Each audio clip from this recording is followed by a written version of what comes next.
stumbling block to you. You gotta be willing to be open ears and use your discernment and test the spirit. Now, when I say open ears, I mean you gotta be willing to listen to the Old Testament and the New Testament, and be willing to take correction if you're wrong in certain things.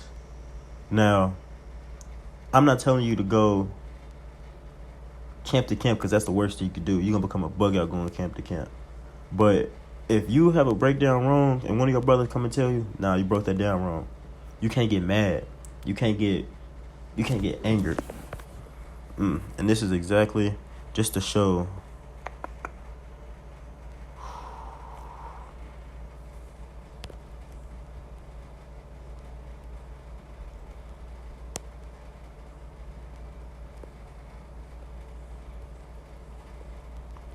because I think this is at Matthew 31. There's two of them. I'm gonna bring out Proverbs 14:29 and the one that I'm actually looking for.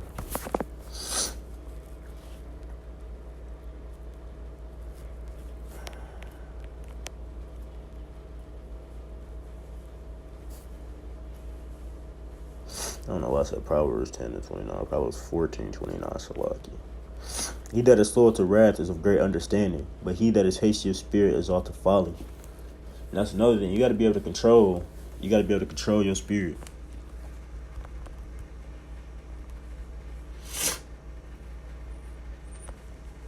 Yep.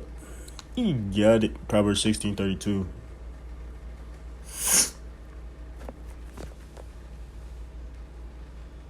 He that is slow to anger is better than the mighty, and he that ruleth his spirit than he that taketh the city. So in this truth, you gotta realize you gotta be able to control your spirit, man. You gotta be able to control your anger. And that's all it is. Day in and day out, you working on becoming a better man. Because I'm not gonna lie, when I first came in, I was a hothead. I could easily just snap and be on that.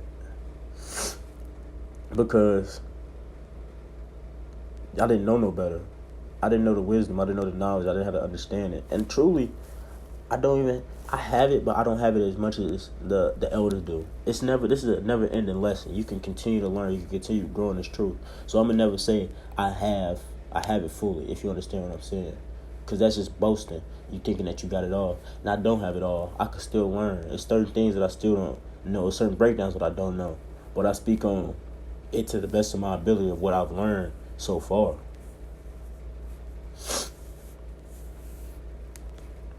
Man, truly, this is a blessing to be brought into this truth. This is truly a blessing to be brought into this truth. Because without this truth, it's nothing. And the end times is coming real quick. Famine's coming, pestilence. They trying to get people to they're trying to mandate that icky vicky. And I would hate to see my people go down for lack of knowledge. Truly, I would hate to see my people go down for a lack of knowledge. Because a lot of people, y'all think y'all be knowing stuff, but you truly don't know anything. We are all still babes in this. Truly, we are babes. You got to be reborn again when it comes to the truth. You got to come back as a baby with no knowledge. You got to be willing to learn. You got to be willing to get rebuilt up. Because when you first come in, he going to break you down. He going to cut you up with the scripture. His word is a two-edged sword.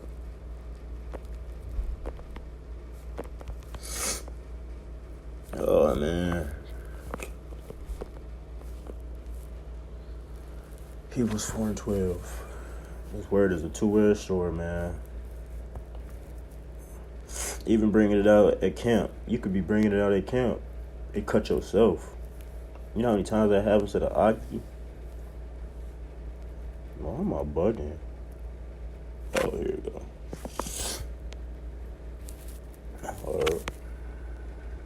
For the word of Yahweh is quick and powerful and sharper than any two-edged sword, piercing even to the dividing asunder of soul and spirit, and of joint and marrow, and is discerning of the thoughts and intents of the heart.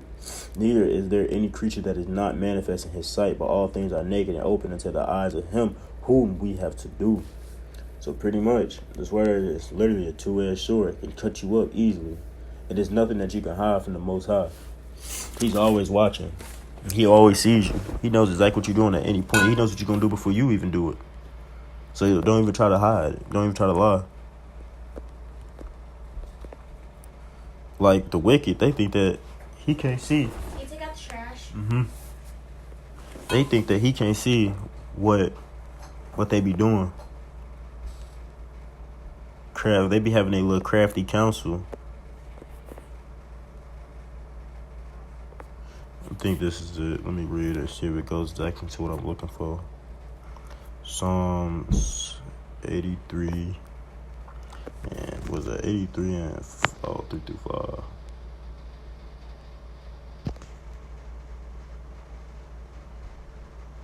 Well, we could read this still too, because they have taken crafty counsel against the people and consulted against thy hidden ones. They have said, come, let us cut them off from being a nation, that the name of Israel may be no more in remembrance. For they have consulted together with one consent. They are confederate against thee.